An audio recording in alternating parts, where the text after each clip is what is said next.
Le printemps est déjà bien entamé à Lausanne lorsque débute une saison que personne n'avait vue venir, celle de la dioxine. Des sols pollués sont découverts par hasard dans le sillage d'un projet immobilier. La coupable présumée est tout de suite désignée, l'ancienne usine d'incinération des déchets du Vallon. Plus de 15 ans après sa fermeture, des concentrations excessives de dioxine sont confirmées dans plusieurs parcs de la ville. Les autorités mettent en place des restrictions d'accès, mais se veulent rassurantes. Les médecins nous disent, les experts de la santé nous disent qu'il faudrait qu'un enfant, il mange quasiment tous les jours une grosse poignée de terre pendant une année pour qu'il y ait un problème. Donc on voit bien aussi qu'on peut avoir une attitude raisonnée et raisonnable, c'est ce qu'on essaie de faire. Malheureusement, ce n'est que le début. 5 mois plus tard, on découvre l'ampleur de la pollution et elle va bien au-delà de la capitale vaudoise. On a fait un certain nombre d'analyses. Avec ces analyses-là, nous avons vu qu'il y a des seuils de pollution et en fonction des seuils de pollution, nous recommandons de ne pas consommer certains aliments. Ce sont les cucurbitacées et les œufs produits sur les terrains pollués qui sont concernés.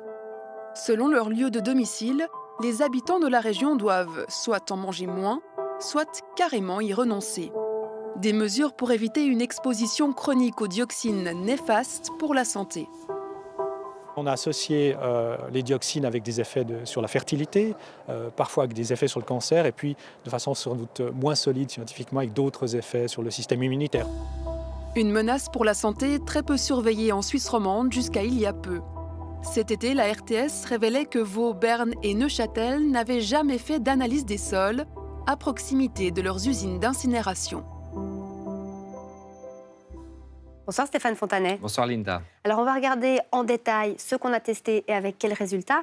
Mais d'abord préciser que c'est un travail qui s'est vraiment fait avec les téléspectateurs. Oui, 54 personnes nous ont contactés. On a retenu une vingtaine de candidatures pour aller dans leur jardin chercher des œufs ou des courges. Pourquoi ces deux aliments ? L'actualité avait montré qu'on identifiait, qu'on retrouvait de la dioxine dans les sols et on s'est dit, il y en a dans le sol, mais qu'est-ce qu'il en est des aliments ?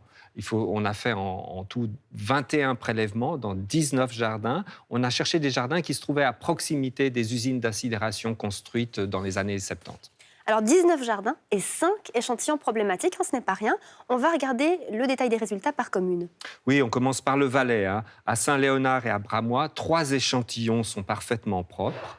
Ensuite, on saute à Genève avec un échantillon, une courge à Russin, qui est aussi sans problème. Un problème, par contre, vous en avez trouvé un à Fribourg. Exactement, des traces importantes sont trouvées, mais les œufs, il faut le préciser, restent quand même consommables. Consommables sans autre. Alors, le chimiste cantonal fribourgeois indique que la consommation devrait se limiter à 1 œuf par jour par adulte, donc on ne parle pas des enfants, pour autant qu'il n'y ait pas d'autres sources de contamination. Ah oui, quand même, oui. Il y a aussi 2 prélèvements qui ne donnent rien, c'est ceux de Marly et de Matran qui sont propres, on va dire. Trop de dioxine aussi, du côté de Neuchâtel. Oui, on va commencer plutôt par les bonnes nouvelles. L'œuf de la Chaux-de-Fonds est tout bon. On a aussi 3 prélèvements ensuite à Milleville qui sont sans problème. Par contre, à Milleville, on en a un quatrième œuf qui contient, lui, de la dioxine. Et les valeurs les plus problématiques, c'est dans le canton de Vaud que vous les avez trouvées. C'est exactement dans le canton de Vaud. On va aussi commencer par les meilleures nouvelles. À Payerne, à Olon et à Chamblon, nous n'avons rien identifié, mais c'est en effet à Lausanne que ça se gâte. Il y a un œuf dans un jardin qui ne devrait plus être mangé, alors que dans un autre jardin, des traces importantes sont trouvées dans une courge, mais qui restent encore consommables. Maintenant, sur la commune d'Épalinges, juste à côté, en dehors de la zone identifiée par le canton de Vaud, les zones problématiques, on trouve des œufs qu'il ne faudrait plus consommer.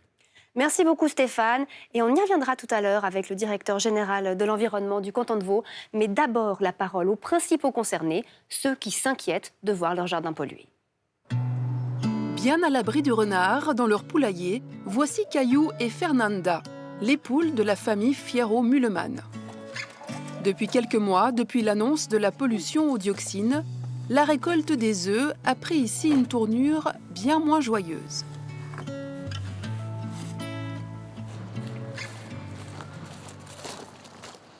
Alors Isabelle, qu'est-ce que vous allez faire avec vos œufs ? Bien, on les jette. Je les jette, je les mets dans la forêt.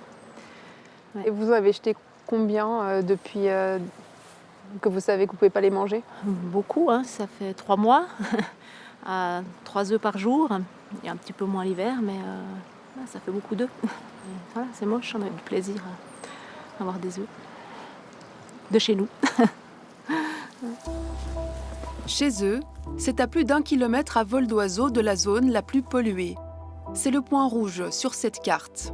Une zone où la consommation des œufs et de la viande des poules est désormais interdite, même si la famille n'a pas la moindre idée du niveau de dioxine chez elle. On a un peu réagi différemment dans la famille, mais moi je l'ai pris avec un peu de fatalisme, parce que c'est vrai que si on commence à penser à tous les œufs qu'on a consommés depuis à peu près 5-6 ans, on a des poules, on peut être très inquiet. La question était de savoir si on pouvait garder des poules. C'est ce qui a convaincu la famille de répondre à notre appel à témoins et de nous confier ses œufs pour analyse. Les résultats sont mauvais, les pires de tous. Tout espoir de conserver le poulailler s'envole. Est-ce que vous vous dites finalement, ces œufs que j'avais chez moi, ils étaient censés être meilleurs que les œufs du commerce, et puis c'est quand même le choc? Bien sûr, on a toujours l'impression. C'est vrai que des œufs, on fait attention, on achète de la nourriture bio, enfin voilà, on a une certaine conscience de tout ça. Et on a l'impression d'avoir les meilleurs œufs du monde. Déjà, ils ont un goût particulier, c'est sûr, ils sont frais, mais on sait ce qu'on a donné à manger à nos poules. Ouais, ça c'est vrai que c'est moche comme... c'est vraiment moche. Moche aussi de ne cuisiner plus que des œufs achetés dans le commerce. C'est dommage, ça sera sûrement moins bon. Ouais. Pour autant, la famille Fierro-Muleman n'envisage pas de quitter cette maison qu'elle a achetée et dans laquelle elle s'est installée il y a 10 ans. Je crois que plus personne dans le quartier n'a des poules. On était quand même 5 ou 6 avec des poules. Tout le monde y a renoncé. Donc voilà, des inquiétudes aussi sur la valeur des maisons, et puis des questions financières aussi. Comment est-ce qu'il y aura des dédommagements? Là, ça reste très flou au niveau des autorités. Il n'y a pas du tout de réponse à ce moment-là, en ce moment, par rapport à ces questions. Un chemin pavé d'incertitudes que la deuxième famille que nous avons rencontrée ne pensait pas avoir à emprunter. Mais les analyses ont livré un verdict inattendu. Cette famille habite à Épalinges, en dehors du périmètre des recommandations sanitaires. Elle a des poules qui picorent dans le jardin depuis une dizaine d'années et a toujours mangé les œufs produits sur place, avec toutefois un peu moins d'insouciance dernièrement. Voilà. On va chercher tes sœurs aussi. Ah, regarde, c'est une qui arrive. On a continué à consommer les œufs, mais on n'a plus consommé les œufs crus. Donc j'ai arrêté de faire le tiramisu, par exemple. Aussi parce que je savais qu'on est au dehors de la zone rouge. Donc avant d'avoir les résultats, je me suis dit c'est dommage de ne pas consommer ces œufs. Et vous êtes où? Voilà, c'est ici où je viens tous les matins voir si c'est la bonne journée ou pas. Si on va faire une omelette pour le petit déjeuner ou pas. Mais dans l'omelette de la famille Gozoniou, nos analyses le révèlent, il y a un ingrédient indésirable, de la dioxine, trop de dioxine. Le laboratoire est formel, les œufs examinés sont impropres à la consommation. Maintenant, on est en train de réfléchir si on veut acheter une 4e génération des poules. Et avec cette information, je pense qu'on va réfléchir 2 fois. Mais je suis aussi un petit peu inquiète pour notre santé, et surtout la santé de nos filles, qui ont 13 et 9 ans. Puis, donc, vous voyez, il y a la petite qui a toujours mangé. Toute sa vie, elle a mangé des œufs de nos poules. Et puis... est-ce qu'il y a certaines choses qu'on pourrait faire maintenant qu'on sait tout ça? Est-ce qu'il y a quelque chose qu'on pourrait faire pour remédier tout ça? Donc voilà, j'ai plein de questions par rapport à ça. Bon, c'est fini pour aujourd'hui? Plein de questions, et pour y répondre, en partie en tout cas, le directeur général de l'environnement du canton de Vaud. Bonsoir Cornelis Net. Bonsoir madame. Merci beaucoup d'avoir accepté notre invitation. On vient de voir cette famille. Qu'est-ce que vous pouvez leur dire? Est-ce que leurs enfants peuvent continuer à manger ces œufs? Alors c'est vrai que c'est touchant ces témoignages. Bien entendu qu'en l'état actuel, nos connaissances, il ne faut pas consommer d'œufs, ça c'est certain.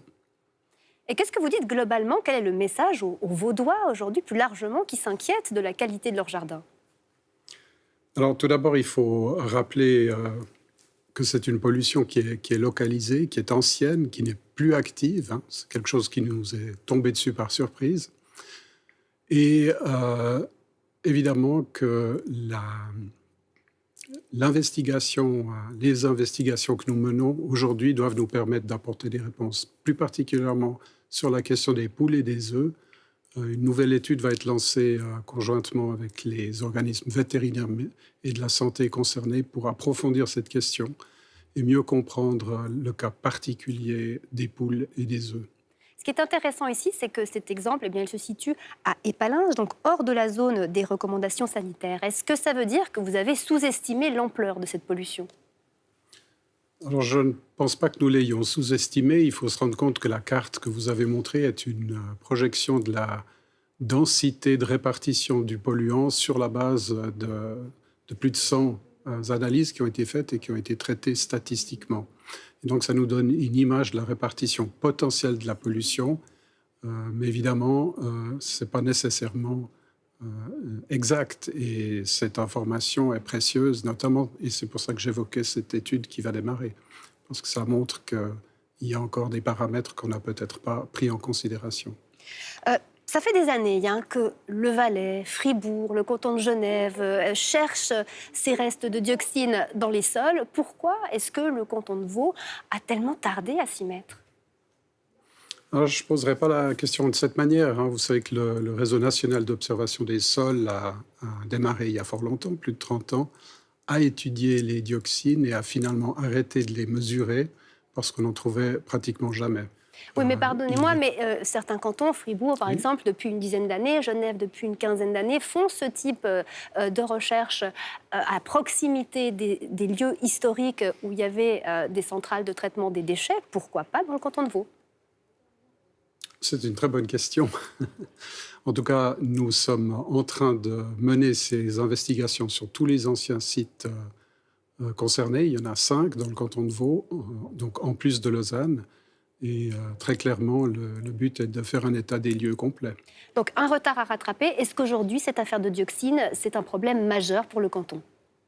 Alors, c'est clairement un problème majeur puisque ça touche une grande partie de la ville de Lausanne. C'est également une affaire qui concerne des milliers de parcelles, donc de très nombreux citoyennes et citoyens. Et c'est une pollution qui est complexe par sa nature, qui est ancienne et qui nécessite beaucoup de force, de mobiliser beaucoup d'efforts. Et d'ailleurs, toute une série d'expertises ont déjà eu lieu pour bien comprendre la situation. Assainir, ça va évidemment coûter cher. Est-ce que le contribuable vaudois va devoir passer à la caisse ? Alors ça, il est trop tôt pour le dire. J'aimerais encore ajouter par rapport à ma première réponse qu'évidemment, notre préoccupation pour le moment est avant tout d'ordre sanitaire. Tous les efforts ont été concentrés là-dessus. Maintenant, la question des conséquences financières dépendra beaucoup de l'ampleur des travaux d'assainissement. Et là, on se trouve dans un cas qui n'est pas bien défini dans le cadre de la législation fédérale, qui devra même être révisée certainement. Parallèlement à ça, évidemment, il y a toutes les investigations en cours sur la notion des responsabilités, qui d'ores et déjà s'avère relativement complexe sur le plan juridique. Merci beaucoup, Cornélie Snet, pour vos explications. Je vous souhaite une très bonne soirée. Et le résultat de ce test est bien sûr disponible sur notre site abe.ch. Sachez encore que demain matin, nos collègues d'On en parle développeront ces informations avec des réponses très concrètes sur la santé, entre autres, pour toute personne concernée par le problème. On en parle demain donc à 9h sur La Première.